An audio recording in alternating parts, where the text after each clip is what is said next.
ഞാൻ ഒന്ന് രണ്ട് ദിവസമായിട്ട് നമ്മുടെ ബാലഭാസ്കർ റിലേറ്റഡ് ആയിട്ടുള്ള അപ്ഡേറ്റ്സ് കാണുന്നുണ്ട്. ഓക്കെ, പക്ഷെ ഞാൻ പറഞ്ഞല്ലോ, എല്ലാവരും ഡിസ്കസ് ചെയ്യുന്ന പോലെ നോർമലായിട്ട് കാര്യങ്ങൾ ഈ ഒരു ടോപ്പിക്കിനകത്ത് ഡിസ്കസ് ചെയ്യാൻ എനിക്ക് ലേശം എന്താ പറയുക, അത് വേണ്ടാന്ന് വെച്ചിട്ട്. കാരണം നമ്മൾ എന്തെങ്കിലുമൊക്കെ ഇമ്പോർട്ടൻ്റ് ആയിട്ടുള്ള കാര്യങ്ങൾ നമ്മളുടെ രീതിയിൽ നമ്മൾ എന്ത് ചെയ്യണം, ആളുകളിലേക്ക് എത്തിക്കുക എന്നുള്ളതാണ്. സോ പ്രിയ എന്ന് പറഞ്ഞ അവരുടെ വീഡിയോ ഞാനും കണ്ടിട്ടുണ്ടായിരുന്നു. ഒരുപാട് പേര് ഒരു കോണ്ടന്റ് ചെയ്തിട്ടുണ്ടായിരുന്നു. സോ എല്ലാവർക്കും അറിയുന്ന പോലെ ഇപ്പം ആ കേസിനെ കുറിച്ച് എല്ലാ ഡീറ്റെയിൽസും എല്ലാവർക്കും അറിയാം. ഓക്കെ, ബാലഭാസ്കറിൻ്റെ വൈഫും കൂടി ആ ഇൻ്റർവ്യൂ കഴിഞ്ഞതിന് ശേഷം ഓൾമോസ്റ്റ് ഇപ്പോൾ പഴയ വീഡിയോസൊക്കെ ഇരുന്ന് വ്യൂവേഴ്സൊക്കെ കണ്ട് ഏകദേശം കാര്യങ്ങളൊക്കെ എല്ലാവർക്കും അറിയാം. സോബി പറയുന്നത് എന്താ, പ്രിയ പറയുന്നത് എന്താ, ലക്ഷ്മി പറയുന്നത് എന്താ, ബാലഭാസ്കറിൻ്റെ അച്ഛനും അമ്മയും പറയുന്നത് എന്താന്നൊക്കെ എല്ലാവർക്കും അറിയാം. ഒരു കുടുംബ പ്രശ്നം എന്നുള്ള നിലയിലേക്ക് ഇത് ഡൈവേർട്ട് ആക്കാൻ വേണ്ടിയിട്ട് ഭയങ്കരമായ ശ്രമം നടക്കുന്നതായിട്ട് എനിക്ക് പേഴ്സണലി ഫീൽ ആയിട്ട്. കാരണം അമ്മയുടെ ഇൻ്റർവ്യൂ, അതിനിടയിൽ വരുന്ന കമൻറ്റ്, അവരൊക്കെ ഇമോഷണലായിട്ട് സംസാരിക്കും. അമ്മയും അച്ഛനുമാണ്, വൈഫാണ്. സോ അതൊരു വേറെ ഡയമെൻഷൻ.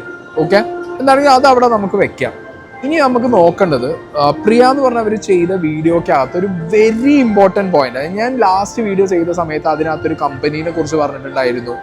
ആ കമ്പനീനെ കുറിച്ച് പറഞ്ഞതും അതിനകത്ത് വരുന്ന എന്താ പറയുക, ഓഡിറ്റ് ചെയ്യണം, അതിൽ വരുന്ന എമൗണ്ടും കാര്യങ്ങളും ആരിൽ നിന്ന് എവിടെ എങ്ങനെ എപ്പോൾ വന്നു എന്നുള്ളത് നോക്കണം. അതേപോലെ ഈ പറഞ്ഞ നമ്മുടെ പ്രകാശൻ തമ്പി, അതേപോലെ കുറേ പേരുകളടക്കം ഞാൻ പറഞ്ഞ് കഴിഞ്ഞ കുറച്ച് കാര്യങ്ങളുണ്ട്. അതല്ലാതെ ഓക്കെ, ഈ കാര്യങ്ങളൊക്കെ നിങ്ങളൊന്ന് മാറ്റി വെച്ചിട്ട് വിഷ്ണു സോമശേഖർ, വിഷ്ണു സോമസുന്ദർ മാറിപ്പോയി, വിഷ്ണു സോമസുന്ദറിൻ്റെ സോമശേഖർ എന്നൊക്കെ നേരത്തെ ഒരു ആളായിട്ട് സംസാരിച്ച് വായി കയറിയതാണ്. വിഷ്ണു സോമസുന്ദരത്തിൻ്റെ ഒരു കാര്യം. ഓക്കെ, അതായത് വിഷ്ണു സോമസുന്ദരം റിലേറ്റഡ് ആയിട്ടുള്ള ഒരു ഇമ്പോർട്ടൻ്റ് ആയിട്ട് അധികം ആരും നോട്ട് ചെയ്യാത്ത ഒരു പോയിൻ്റ് ഉണ്ട്. വേറൊരു വ്യക്തിയുടെ പേര് ഇതിനകത്തുണ്ട്. ആ ഇത് കൃത്യമായിട്ട് CBI അടക്കം എല്ലാവരും ഈ ഒരു പേരും ഈ ഒരു വ്യക്തി റിലേറ്റഡ് ആയിട്ടൊരു അന്വേഷണം നടത്തി കഴിഞ്ഞാൽ വളരെ വൈറ്റലായിട്ടുള്ളൊരു ബ്രേക്ക് ത്രൂ ഈ ഒരു കേസിൻ്റെ കാര്യത്തിൽ ഉണ്ടാവാൻ ചാൻസ് ഞാൻ പേഴ്സണലി കാണുന്നുണ്ട്. ഓക്കെ, അപ്പോൾ അതുകൊണ്ട് തന്നെയാണ് അതൊരു വീഡിയോ ആക്കി പറയാമെന്ന് വിചാരിച്ചത്. ഈവൻ പ്രിയ വേണുഗോപാൽ ആണെങ്കിൽ പോലും ഈ ഒരു വ്യക്തിയെക്കുറിച്ചും ഈ വ്യക്തിയുടെ ഒരു ഇൻവോൾവ്മെൻറ്റിനെ കുറിച്ചിട്ടും തൊട്ടില്ല എന്ന് പറഞ്ഞിട്ടാണ് അവർ കുറച്ചും കൂടി ഡീറ്റെയിൽ ആയിട്ട് പറയും തോന്നുന്നു. ജമീൽ എന്നാണ് ഈ വ്യക്തിയുടെ പേര്. ഓക്കെ, അപ്പം എന്താണെങ്കിലും പ്രിയ ഇട്ട വീഡിയോനകത്ത് ഈ ജമീലിൻ്റെ പരാമർശം വരുന്ന സ്ഥലം നമുക്ക് നോക്കാം. അതുപോലെ തന്നെ ഇഷാൻ ദേവ് എന്ന് പറയുന്ന അദ്ദേഹം ചെന്നൈയിലായിരുന്നു. അദ്ദേഹത്തിനും ഒരു 4:01 കോള് വന്ന കാര്യം അദ്ദേഹവും പറഞ്ഞിട്ടുണ്ട് മുൻപ്. ഇതെല്ലാം നിലനിൽക്കെയാണ് 4:15 എന്നുള്ള ഒരു കാര്യം വരുന്നു. CBIയും പറയുന്നുണ്ട് 3:30 ആക്സിഡൻറ്റ് നടന്നുവെന്ന്. ജമീൽ എങ്ങനെ അറിഞ്ഞു എന്ന് ആരും അന്വേഷിച്ചിട്ടില്ല. തമ്പിയും ജിഷ്ണുവും അറിഞ്ഞതിന് ശേഷം ലോകമറിഞ്ഞ ഒരു വാർത്ത. ജമീൽ എന്ന് പറയുന്ന ആൾ എങ്ങനെ അറിഞ്ഞു എന്ന് ആരും പറയുന്നില്ല. ജമീലും വിഷ്ണുവും തമ്പിയും ഒക്കെ സ്വർണ്ണക്കള്ളക്കടത്തിന് പിന്നീട് കാരിയർമാരായി പിടിയിലായവരാണ് DRIയുടെ. ഇതൊന്നും ആരും അന്വേഷിച്ചിട്ടില്ല. ദുരൂഹതകളില്ല അല്ലേ? ഓക്കെ, ദുരൂഹതകളില്ലല്ലേ എന്ന് പറയുന്നതിന് തന്നെ ഒരുപാട് ദുരൂഹത ഉണ്ട് പ്രിയ പറഞ്ഞു വെക്കുന്നതിൽ. ജമീൽ എന്ന് പറഞ്ഞ വ്യക്തി എങ്ങനെ ബാലഭാസ്കറിനെ വണ്ടി ഇടിച്ച കാര്യം ഈ 3 മണിക്ക് തന്നെ അറിയുന്നു എന്നുള്ള ചോദ്യം ഒരു CBIയും ചോദിച്ചതായിട്ട് കണ്ടിട്ടില്ല.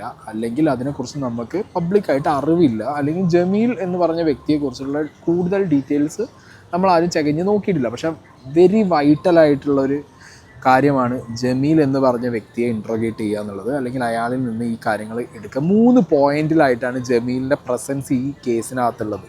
3:30 തന്നെ ജമീൽ ഈ അപകട വാർത്ത കൃത്യമായിട്ട് വിളിച്ചു പറയുകയാണ്.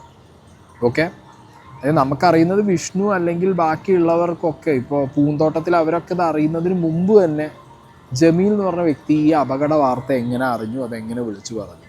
ഒന്ന്, അതാണ് പ്രിയ പറഞ്ഞത്. രണ്ടാമത്, ഈ ഒരു CCTV ക്യാമറ പ്രകാശൻ തമ്പിയുടെ കൂടെ അവിടെ ഒരു ജ്യൂസ് കടയിൽ ചെന്നിട്ട് CCTV ക്യാം അതിലുള്ള വിഷ്വൽസൊക്കെ കൊണ്ടുപോയ സമയത്ത് ഈ പറഞ്ഞ ജമീൽ കൂടെ ഉണ്ട്. അപ്പോൾ 2 സ്ഥലങ്ങളിലായ. ഇനി മൂന്നാമത് ഇവരെ നടത്തിയ സ്വർണ്ണക്കള്ളക്കടത്തിലും ഈ പറഞ്ഞ ജമീലുണ്ട്. ഓക്കെ, ഞാനിവിടെ ഒരു ന്യൂസ് കട്ടിങ് വയ്ക്കാം. സ്വർണ്ണക്കടത്ത് കേസിൽ വീണ്ടും വഴിത്തിരിവ്. ബാലഭാസ്കറിൻ്റെ ട്രൂപ്പിലെ മറ്റൊരാൾ കൂടി പ്രതി. തിരുവനന്തപുരം വിമാനത്താവളം വഴിയുള്ള സ്വർണ്ണക്കടത്ത് കേസിൽ വയലിനിസ്റ്റ് ബാലഭാസ്കറിൻ്റെ ട്രൂപ്പിലെ അംഗമായ ജമീൽ ജബ്ബാറിനെ കൂടി പ്രതി ചേർത്തിരിക്കുന്നു. എൻ്റെ ന്യൂസ് ഞാൻ അവിടെ പ്ലേ ചെയ്യാം. തിരുവനന്തപുരം വിമാനത്താവളം വഴി കോടികളുടെ സ്വർണം കടത്തിയ കേസിലാണ് വയലിനിസ്റ്റ് ബാലഭാസ്കറിന്റെ ട്രൂപ്പിലെ മറ്റൊരംഗമായ ജമീൽ ജബ്ബാറിനെയും പ്രതിയേർത്തത്. നേരത്തെ കേസിൽ പ്രതിയേർക്കപ്പെട്ട ട്രൂപ്പംഗങ്ങളായ പ്രകാശ് തമ്പി, വിഷ്ണു സോമസുന്ദരം എന്നിവർക്കൊപ്പം ജമീലും സ്വർണ്ണക്കടത്തിൽ ഇടനിലക്കാരനായെന്ന DRIയുടെ അന്വേഷണത്തിൽ വ്യക്തമായി. വിമാനത്താവളം വഴി നിരവധി തവണ ജമീൽ സ്വർണം കടത്തിയിട്ടുണ്ട്. ട്രൂപ്പിന്റെ വിദേശ പര്യടനത്തിനിടെയാണ് കൂടുതൽ സ്വർണ്ണക്കടത്തും നടന്നതെന്നാണ് നിഗമനം. കള്ളക്കടത്ത് തടയുന്നതിനുള്ള കോഫെപ്പോസ നിയമം ജമീലിനെതിരെ ചുമത്താനും ശുപാർശയുണ്ട്. അന്വേഷണം തുടങ്ങിയതിന് പിന്നാലെ തിരുവനന്തപുരം സ്വദേശി കൂടിയായ ജമീൽ ഒളിവിൽ പോയി. ബാലഭാസ്കറിന്റെ ട്രൂപ്പിലെ മറ്റംഗങ്ങൾക്കും സ്വർണ്ണക്കടത്തിനെക്കുറിച്ച് അറിയാമായിരുന്നോ എന്നും പരിശോധിക്കുന്നുണ്ട്. സ്വർണ്ണക്കടത്തിൽ നിലവിൽ പ്രതികളായുള്ള 9 പേർക്കും തുടർ നടപടികളുടെ ഭാഗമായി DRI കാരണം കാണിക്കൽ നോട്ടീസ് നൽകി. കേസിൽ ഇടനിലക്കാരായ സ്ത്രീകളടക്കം ആകെ 30ഓളം പ്രതികളുണ്ടെന്നാണ് അന്വേഷണ സംഘത്തിന്റെ കണ്ടെത്തൽ. മാതൃഭൂമി ന്യൂസ്, തിരുവനന്തപുരം. നിങ്ങൾ കേട്ടല്ലോ, ഈ ജമീൽ ഇതേ ഗ്യാങ്ങിൽ പെട്ട വളരെ വൈറ്റൽ ഇൻഫർമേഷൻസ് CBIക്ക് അടക്കം ഈ ദുരൂഹത നിറഞ്ഞ കേസിൽ ഇത് തെളിയിക്കാൻ മാത്രം ഇവനെ പിടിച്ചാൽ മതിയാകും എന്നുള്ള നിലയ്ക്ക് വരെ കാര്യങ്ങൾ ഇപ്പോൾ നമുക്ക് ആലോചിക്കേണ്ടിയിരിക്കുന്നു ഈ ജമീലിൻ്റെ കേസിൽ. കാരണം അല്ലാതെ ഇവ എങ്ങനെ 3:30 അറിയും ഈ അപകട വാർത്ത? ലോകം അറിയുന്നതിന് മുമ്പേ ജമീൽ അറിഞ്ഞിട്ടുണ്ട്. ഓക്കെ, ഇനി അടുത്തത് ജമീലിൻ്റെ ഈ ഒരു കാര്യം മാത്രമല്ല, ഇനി വിഷ്ണു സോമശേഖരത്തിൻ്റെ അവിടെ ഒരു ഇത് DRI പുറത്തുവിട്ട ഒരു ഔട്ട് പബ്ലിക്കായിട്ട് നിങ്ങൾക്കിത് കിട്ടും, ആക്സസ് ചെയ്യാൻ പറ്റും. ബട്ട് സ്റ്റിൽ ഞാനത് കട്ട് ചെയ്ത് ഇവിടെ വയ്ക്കാം. ഇതിലൊരു കസ്റ്റം ഓഫീസർക്ക് ഈ പറഞ്ഞ സ്വർണ്ണക്കടത്ത്, തിരുവനന്തപുരം സ്വർണ്ണക്കടത്ത് കേസിൽ സസ്പെൻഷൻ കിട്ടിയിട്ടുണ്ട്. ഈ സ്വർണ്ണക്കടത്ത് കേസിൽ സസ്പെൻഷൻ കിട്ടിയ കസ്റ്റംസ് ഓഫീസറുടെ വൈഫിൻ്റെ അക്കൗണ്ടിലേക്ക് 1/10/2018 മുതൽ 13/5/2018 വരെ 7 പ്രാവശ്യമായിട്ട് 1.35 ലക്ഷം രൂപയുടെ ട്രാൻസാക്ഷൻ വിഷ്ണു സോമശേഖരം നടത്തിയിട്ടുണ്ട്. ഓക്കെ, അപ്പോൾ വിഷ്ണു സോമസുന്ദരം, ഞാൻ വീണ്ടും സോമശേഖരത്തിൻ്റെ പോയി, സോറി, വിഷ്ണു സോമസുന്ദരം ഈ ട്രാൻസാക്ഷൻസ് നടത്തിയതിലുള്ള ദുരൂഹത എന്താണെന്ന് വെച്ച് കഴിഞ്ഞാൽ 2/10/2018 ഈ വണ്ടിയുടെ അപകടം ഉണ്ടായതും ബാലഭാസ്കറും മരിക്കുന്ന ദിവസം 2/10/2018. ഈ കസ്റ്റംസ് ഉദ്യോഗസ്ഥനായ രാധാകൃഷ്ണന് വിഷ്ണു സോമസുന്ദരം ക്യാഷ് ട്രാൻസ്ഫർ തുടങ്ങിയത് ബാലഭാസ്കർ മരിക്കുന്നതിന് മുമ്പ് മുതലാണ്. ഓക്കെ, ഈ കസ്റ്റംസ് ഉദ്യോഗസ്ഥനെയാണോ ബാലഭാസ്കർ ഈ പറഞ്ഞ ഫ്രണ്ട്സിന് പരിചയപ്പെടുത്തി കൊടുത്തതെന്നുള്ളതൊക്കെ അന്വേഷണത്തിൽ തെളിയും, മനസ്സിലാവും. കുറേ കാര്യങ്ങളുണ്ട്. ഞാൻ അതൊക്കെ ഇങ്ങനെ തൊട്ടും തൊടാതെയും പറയുന്നത് പ്രിയ തന്നെ എനിക്ക് തോന്നുന്നു വരും ദിവസങ്ങൾ ഇതിൻ്റെ ബാക്കി കാര്യങ്ങൾ റിവീൽ ചെയ്യുമായിരിക്കും. അല്ലെങ്കിൽ നമുക്ക് തന്നെ പറഞ്ഞിട്ട് പോവാം.